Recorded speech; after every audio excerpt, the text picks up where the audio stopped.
In the next 60 seconds, you will discover the real reason that Sunday night feeling has taken over your entire week.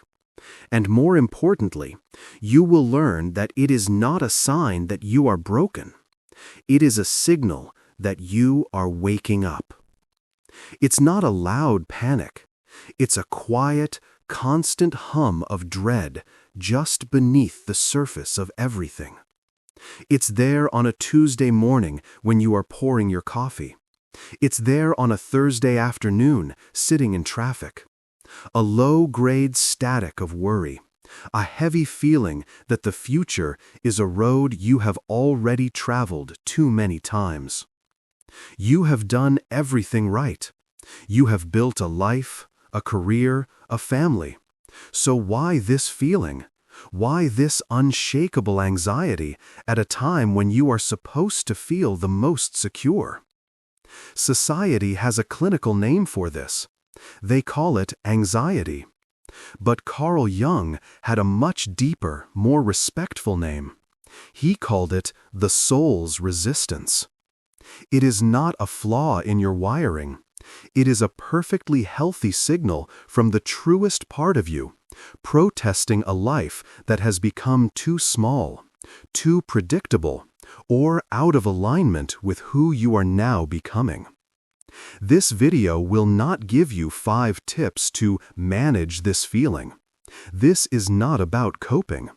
This is a guide to decoding its sacred message, to finally understand what this spiritual alarm is desperately trying to tell you. Let's begin the work of listening. So, you have named the feeling, that low hum of dread that follows you through your days. But the most painful question remains, why? Why this constant, gnawing anxiety when you have spent a lifetime building a world that is supposed to be safe? To truly understand this, we must look beyond the symptoms and into the very structure of a life. Let's imagine a woman named Carol. She is 55. She is a manager at a company she has been with for 20 years. Her children are grown and building lives of their own. Her home is comfortable. Her marriage is stable. By all external measures, she has succeeded. She has played the game of life and she has won. But lately, when she wakes up in the morning, the first thing she feels is not gratitude. It is a quiet, heavy weight. She looks at her calendar, filled with meetings and obligations, and she feels a profound sense of exhaustion. The future no longer feels like an open horizon. It feels like a straight, gray road, a perfect copy of the road she has already traveled. The anxiety she feels is the quiet terror of that predictability. The terror that this is all there is. If Carol's story whispers to a part of you, you are not alone. You are experiencing something Carl Jung described with piercing accuracy. It is the first source of the soul's resistance. He called it persona rigidity. The persona is the social mask we all wear. It is the collection of roles we play to function in the world. The capable employee, the reliable friend, the good mother, the supportive partner. In the first half of life, this mask is essential. It is like a suit of armor that helps us navigate the world, achieve our goals, and protect our vulnerable inner selves. Carol's armor was beautifully crafted. It served her well for decades. But what happens when the war is over and you are still wearing the heavy armor every day? It no longer protects you. It begins to imprison you. The mask that was once flexible becomes brittle and rigid. It has been worn for so long that you and the world around you have forgotten that there is a living, breathing person underneath. The anxiety you feel is the psychic energy it takes to keep that rigid mask in place. It is the constant, draining effort of pretending to be the person you were when your soul is trying to become someone new. The gap between the rigid, smiling mask and the questioning, changing woman underneath creates a painful internal friction. That friction is the low hum of dread. It is the exhaustion of performing a role your soul has outgrown. But the rigid mask is only one part of the equation. The other part is what the mask has been hiding all these years. This leads us to the second, deeper source of your soul's resistance. It is the sound of the unlived life. Imagine your soul is a great house with many rooms. In the first half of life, to be successful and to care for others, you had to lock certain doors. You had to put things away. Perhaps you locked away the room of the artist, the one who loved to paint or write poetry. You locked away the room of the traveler who dreamed of seeing the world. You locked away the activist, the musician, the gardener, the part of you that simply wanted to be still and read for hours. You did this not because you were weak, but because you were strong. Because you had responsibilities. It was a necessary sacrifice. But the soul never forgets. The parts of you that were locked away did not die. They have been waiting. And now, in the quiet of your 50s, when the noise of raising children and building a career begins to fade, you can start to hear them. That constant, nagging anxiety is the sound of your unlived life knocking on the doors from the inside. It is the artist rattling the doorknob, whispering, "When is it my turn?" It is the traveler tapping on the window pane, asking, "Is it too late for us?" It is the silent, powerful ache of every dream you deferred, every passion you suppressed, every authentic part of yourself you told to wait. The anxiety is not the enemy. It is the messenger. It is the alarm bell telling you that the house of your life has become too small for your soul. The rigid persona on the outside is a cage, and the unlived life on the inside is the beautiful, wild creature pacing back and forth, demanding to be set free. This conflict is the very engine of midlife anxiety. It is the soul's desperate, healthy, and powerful attempt to get your attention. It is telling you that the old way of living, the old roles, the old predictable road is no longer sustainable. It is a summons to a larger life, a life that has room for all of those locked away parts of you. So the question is not how to silence the knocking. The question is how to find the courage to find the key and to finally, gently, open the door. But this inner conflict does not happen in a vacuum. It happens inside the very real, very demanding world of a woman in her 50s. And that is where our journey must go next. This inner resistance, this sacred knocking from your soul, does not happen in a quiet, empty room. It happens on a Tuesday afternoon in the middle of a conference call. It happens in the grocery store aisle while you are trying to remember what to buy for dinner. It happens in the middle of a very loud, very demanding life. To understand why this anxiety becomes so constant, so chronic in your 50s, we must look at the external world you inhabit. We must look at the pressure cooker itself. The first ingredient we must name is one you know intimately. You are living the reality of the sandwich generation. But that term is too simple. It does not capture the psychic weight of what you actually do. You are living a split-screen life. On one side of the screen, you are navigating the complex world of your adult children, offering support as they build their own lives. On the other side of the screen, you are managing the needs of your aging parents, a world of doctor's appointments, insurance paperwork, and difficult conversations. You have become the logistical brain of a CEO for a company of 2 households. You are the keeper of memories for a parent who may be losing theirs, while also being the hopeful future for a child who is just beginning theirs. This is not just a to-do list. It is a constant, high-stakes, emotional balancing act. And the low hum of anxiety is the sound of that immense, invisible machinery running in the background of your mind all the time. Now, let's add the second ingredient to the pressure cooker, one that is often used to dismiss your feelings, but which we will now look at with the respect it deserves: your biology. The hormonal shifts of perimenopause and menopause are not imaginary. They are a profound physical transformation. For years, your hormones created a kind of emotional buffer, a veil that helped you absorb the shocks of life. It allowed you to push through the exhaustion, to manage the stress, to keep going.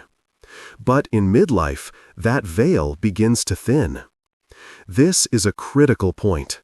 Many will tell you that your anxiety is because of your hormones. That is not the full truth. That is not the Jungian truth. The hormones are not the source of the fire. They are the thinning of the walls that once contained it. The soul's resistance, the knocking of your unlived life, was always there. But you had the hormonal resilience to ignore it, to push it down, to say, "I'll deal with you later." Now, later is here. The thinning of the veil means you can no longer not feel what is true. The anxiety you feel is not a new problem. It is an old truth finally being allowed to the surface. It is not a breakdown. It is a revelation. Your body is not betraying you. It is finally refusing to help you betray yourself. And this leads to the third and perhaps most subtle ingredient in the pressure cooker: the productivity trap. Our culture, especially in America, worships at the altar of being busy. We wear exhaustion like a badge of honor.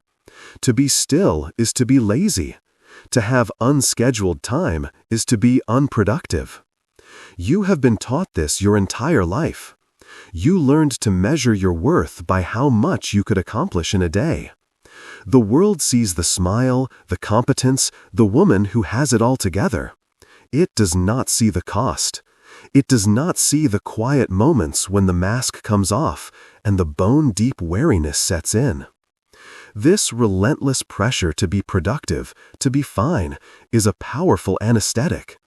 It is the noise that keeps you from hearing the quiet knocking of your soul. The anxiety hums in the background, but you drown it out with one more email, one more errand, one more task. The problem is, this strategy has an expiration date. By your 50s, your soul is tired of being ignored. The knocking gets louder.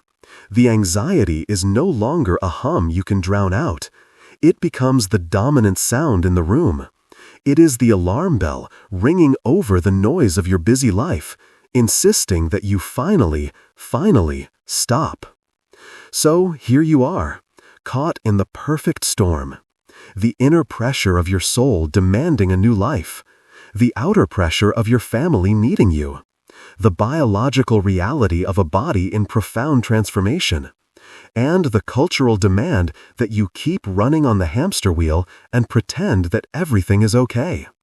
This is the pressure cooker of midlife for an American woman. Of course you feel anxious. It is the only sane response to being pulled in so many directions at once. The question then is not how to escape the pressure cooker. You cannot simply walk away from your life. The real question is, how do you learn to turn down the heat? How do you begin to release the steam, gently and with intention, so that the pressure does not cause an explosion, but instead fuels a transformation? That is where our work must go next. So, here you are, standing in the center of the pressure cooker. The heat is on. The inner resistance is knocking. The outer world is demanding. The first human instinct is to ask, how do I make it stop? How do I escape? But the Jungian path, the path of the soul, invites a different question. Not how to escape the feeling, but how to change your relationship with it. How to turn toward it, not as an enemy to be defeated, but as a wise, albeit frantic, messenger to be understood. This is not about fighting anxiety. It is about learning to listen to it. Here are 3 invitations, 3 gentle first steps to turn the alarm bell into an inner compass. The first invitation is to simply rename the feeling. Words have power. They are not just labels, they are frames. The word anxiety is a clinical frame. It feels heavy, permanent, like a diagnosis. It makes you the victim of a condition. I invite you to experiment with a new frame. The next time you feel that familiar hum of dread, that tightening in your chest, pause. And instead of saying to yourself, I am anxious, try saying, I am feeling the energy of my soul's resistance. Or, I am sensing a signal that something needs to change. This is not a trick. It is a shift in power. You move from being the subject of a disorder to being the student of a signal. It softens the fear and opens a small space for curiosity. And curiosity is the first step toward stillness. This leads to the second invitation, which is a practice. It is called the 2-minute stillness practice. And let me be very clear, this is not meditation. There is no goal to clear your mind. There is no way to do it wrong. The only intention is to stop running for just 120 seconds. Imagine your mind is a snow globe that has been shaken all day. The anxious thoughts, the worries, the to-do lists are the frantic blizzard of white flakes. You cannot see clearly. You cannot find peace. Your instinct is to keep shaking it, hoping the storm will stop. But the only way for the snow to settle is to set the globe down and let it be still. Here is the practice. Find a chair. Set a timer for 2 minutes. For those 2 minutes, your only job is to sit and do nothing. You just allow the storm inside you to exist without trying to fix it. You will feel the hum of anxiety. Let it be there. You will notice the frantic thoughts. Watch them swirl. You do not have to believe them. You do not have to fight them. You are the globe.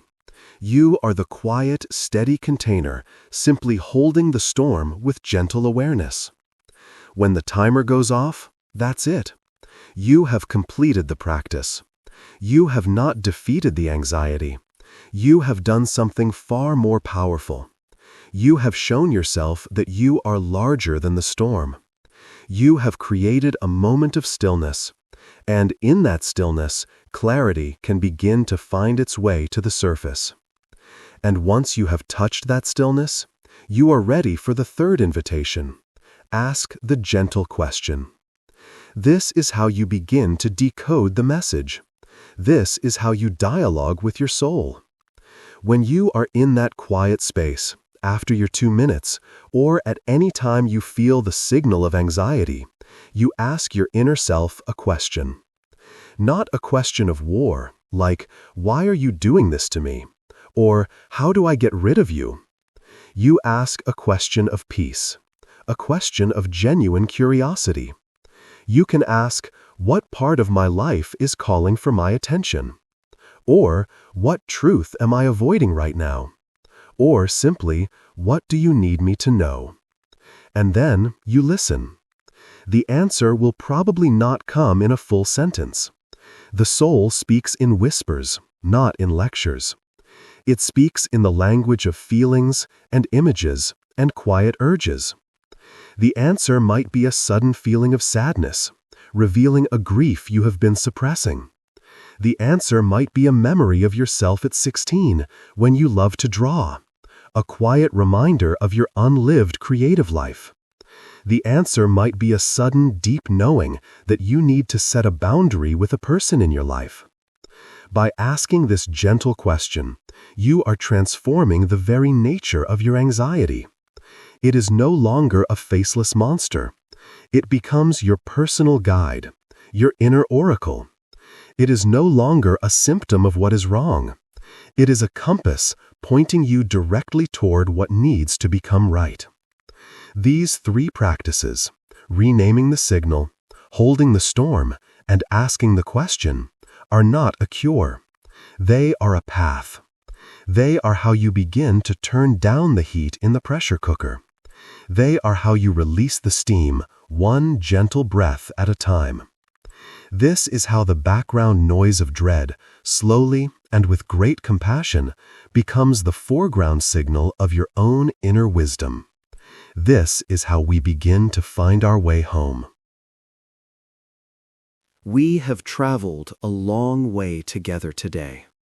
From the frantic noise of the pressure cooker to the quiet inner work of listening. We have learned that the constant hum of anxiety is not a sign of your weakness. It is the sound of your soul's strength, a powerful signal that something new is ready to be born. The journey to inner peace is not about building higher walls to keep the anxiety out. It is about dismantling the walls within that keep you from hearing your own truth. It is the slow, gentle, and sometimes difficult art of turning toward yourself with the same compassion you have so freely given to everyone else for your entire life. This is not a journey to become a person who never feels anxious. That is a false summit. This is a journey to become a person who is no longer afraid of the feeling. A person who can greet it not with terror, but with a quiet curiosity. A person who knows that this signal is not a threat, but a guide. A compass pointing you back to the path that is truly and beautifully your own. That is the ultimate destination of this work. Not a life free from discomfort, but a life rich with inner authority. A life where you are the student of your own wisdom. If this message today has resonated in that quiet place within you, I invite you to make a gentle commitment, not to me, but to yourself. In the comments below, simply write the words, "I am learning to listen to the signal." Let it be a quiet declaration to your soul, a digital anchor for your intention to begin this sacred dialogue. But I must be honest with you. This path of creating inner stillness often reveals what the noise was covering up. When the frantic energy of anxiety begins to settle, another feeling, something quieter and perhaps more profound, may surface. It is not a fear of what is to come, but a strange and tender sadness for what has passed, especially when your children are grown and the home you built feels emptier. If you want to continue exploring, please watch my next video, The Strange Grief of an Empty Nest. It is the next step on this journey.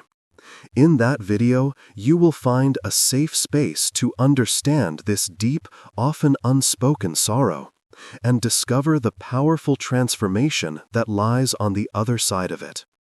Thank you for sharing this quiet space with me today. Remember to be gentle with yourself. You are not broken. You are in the middle of a sacred conversation. All you have to do is keep listening, one breath at a time.